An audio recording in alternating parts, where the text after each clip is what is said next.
मुख्यमंत्री योगी आदित्यनाथ ने शनिवार को लखनऊ के अवध शिल्प ग्राम में 24वें हुनर हाट का उद्घाटन किया। इसके जरिए यूपी गवर्नमेंट के dream project one district one project को भी बड़ा मंच मिला। इस मौके पर पीएम मोदी की तारीफ करते हुए योगी ने कहा कि पहले का भारत अगर होता तो भारत वैक्सीन के लिए भटक रहा होता, लेकिन आज मोदी जी के नेतृत्व का नया भारत दूसरे देशों को वैक्सीन बांट रहा है। ये उनके विजन का ही परिणाम है। 24वें हुनर हाट के उद्घाटन कार्यक्रम के अवसर पर मैं आप सबके हुनर को एक मंच देने के लिए आदरणीय प्रधानमंत्री जी का अभिनंदन करता हूं। माननीय मुख्तार अब्बास नकवी जी का हृदय से साधुवाद करते हुए आप सबका प्रदेश की राजधानी में स्वागत और अभिनंदन करता हूं। भाइयों बहनों, आज का दिन हम सब के लिए बहुत महत्वपूर्ण दिन है। भारत की स्वाधीनता के महानायक नेताजी सुभाष चंद्र बोस ने और इस देश के महान स्वतंत्रता संग्राम सेनानियों ने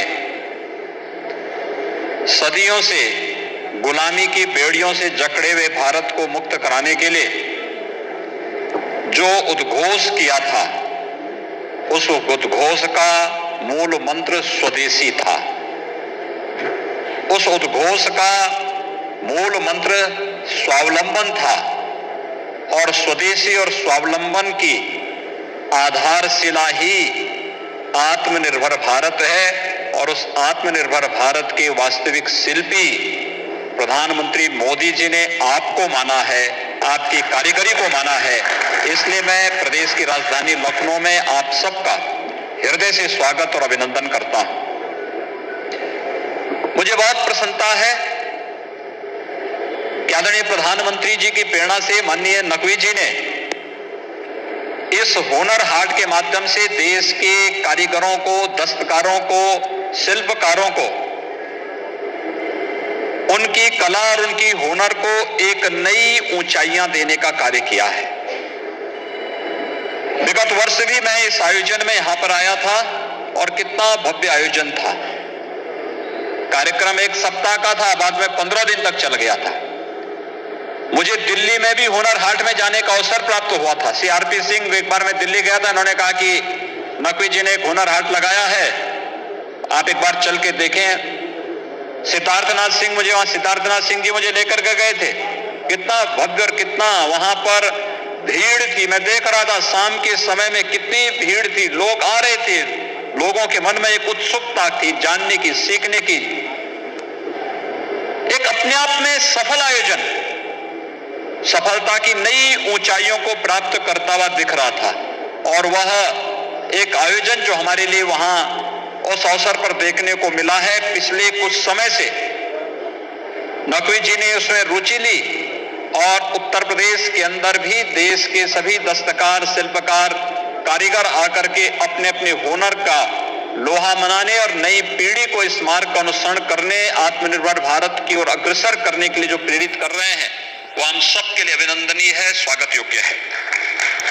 उत्तर प्रदेश की राजधानी लखनऊ में कृष्णा नगर थाना क्षेत्र के विराट नगर इलाके में शनिवार सुबह एक मकान के बेसमेंट में आग लगने से 2 मासूम बच्चों की दम घुटने से मौत हो गई। आग आज सुबह 9 बजे लगी थी। दमकल की 3 गाड़ियों ने आग पर काबू पा लिया।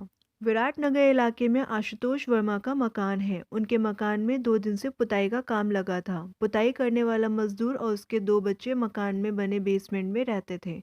आज सुबह 9 बजे के करीब टेंट हाउस में रखे सामान में अचानक आग लग गई।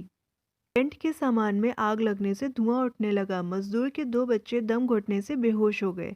पुलिस की मदद से दोनों बच्चों को सिविल हॉस्पिटल में भर्ती कराया गया, जहां इलाज के दौरान उनकी मौत हो गई। फिलहाल फायर ब्रिगेड कर्मियों ने आग पर काबू पा लिया है।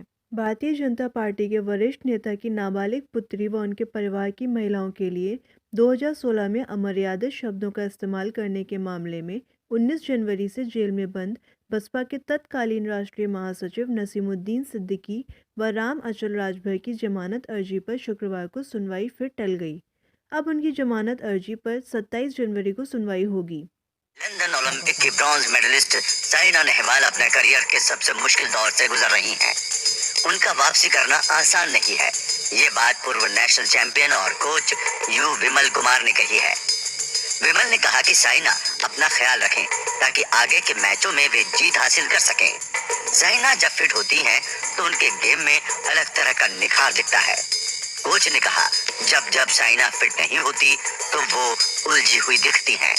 बता दें कि वर्ल्ड नंबर 20 साइना को हाल ही में टोयोटा थाईलैंड ओपन के दूसरे राउंड में हार मिली थी।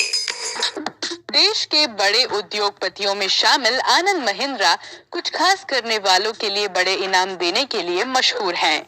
अब उन्होंने ट्विटर पर एक वीडियो शेयर करते हुए ऐलान किया है कि वह ऑस्ट्रेलिया के खिलाफ खेली गई बॉर्डर गावस्कर ट्रॉफी के जीत के हीरो रहे 6 युवा खिलाड़ियों को अपनी तरफ से एसयूवी कार गिफ्ट करेंगे।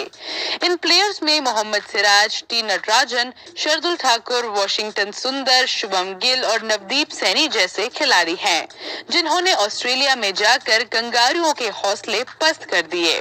बता दें कि टीम इंडिया की बड़ी जीत पर बीसीसीआई ने 5 करोड़ रुपए का बोनस देने का फैसला किया था। अलवर के इंदिरा गांधी स्टेडियम में गणतंत्र दिवस के दिन डिफेंस एकेडमी की ओर से दौड़ प्रतियोगिता कराने और मोटी इनाम राशि देने का झांसा देकर ठगी को अंजाम दिया गया। प्रतियोगिता के पर्चे पर दिए गए नंबरों पर रजिस्ट्रेशन शुल्क 500 रुपए जमा करने को कहा गया, जबकि दरअसल स्टेडियम में ऐसी कोई प्रतियोगिता आयोजित नहीं की गई है। मैंने अलवर में रजिस्ट्रेशन करवाया था 1600 मीटर रेस के लिए। मैं उन्नाव जिले का रहने वाला हूँ। मैंने अलवर में एडमिशन करवाया था, जिसमें पहला प्राइज रॉयल एनफील्ड थी, दूसरा प्राइज ये स्प्लेंडर प्लस था। और ये फेक है सब न्यूज। हमारे 500 रुपये भी चले गए हैं फालतू में।